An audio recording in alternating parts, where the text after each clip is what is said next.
दही पखाड़ मस्त भाव सब किसी रेडी अच्छी मा खाई चलिए पुणी हैप्पी पखाड़ दिवस आम तो हो पखाड़ पार्टी एंड मो बेबी हो छुई पार्टी सीरियसली मो भाई कौन आपणकर दिन आरंभ एमती गरमा गरम चाह हुए। नमस्कार मु सुनैना वेलकम कर नुआ ब्लॉग को चाह बन बन ये कोर्स उपर नजर पड़ा एंड सत कथा खाଇବା बनवा हो कि संपर्क जोड़बार भल पाइबा निहाती आवश्यक। चलते आरंभ करवा आज पखाड़ डे को सेलिब्रेट करवा। दुष्टा को मु खोजुची सकाळू एपर्यंत हेलानी पाउनी एंड फाइनली पाइगले अरे बेबी टिके हाय कर दियो हेलो हाय এটা কোন এটা কোন আচ্ছা গেলে বেবির পাপা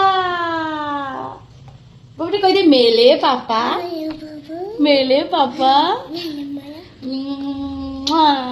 बेबी सहित खेलिकी आसला बेलू किचेन रे माँ पूरा पूरी लगी पड़ी पखाड़ डेर सब आइटम को बनइबारे पणस को काटिकी सिझी देते एंड ये मत देले पिठ को बाटिवाई जो मु रसुण पियाज अदा जीरा पकईकी ताकू पूरा भलसे ग्राइंडिंग करदे एंड तापर हल्का लंका गुंड हल्दी गुंड लुण मसला देकी ताकू टिके मिक्स करदे एंड से सिझा पणस को पकईकी जो तावाटा गरम गरम होगी से पणस गुड़ा को फ्राए करने से तावे छाड़ी देते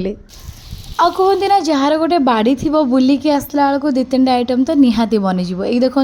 छनछनिया सजना साग को छनछनिया साग आम बाड़ी आज जाइए एंड ताको प्रस्तुत कर माँ लगे पड़ते मेंचे पियाज आलू को चुन चुन कर काटी सागटा को मस्त भाव में भाजीदे टेस्ट तो मुझे जबरदस्त थाए कारण सब प्रकार साग मिसिक अच्छी थे ट्राए करते माँ आज कौन स्पेशल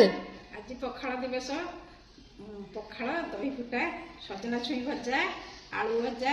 कोबी तरकारी आचार पणस कठा पिठ दिया भजा संतुला शाग आलू भजा बड़ी छेचा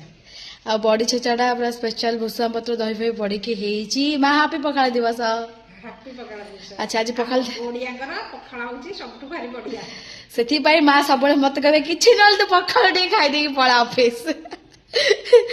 गोटे दिन पखाड़ दिवस आ कोन खाए नहीं दिन खाइले भलो भला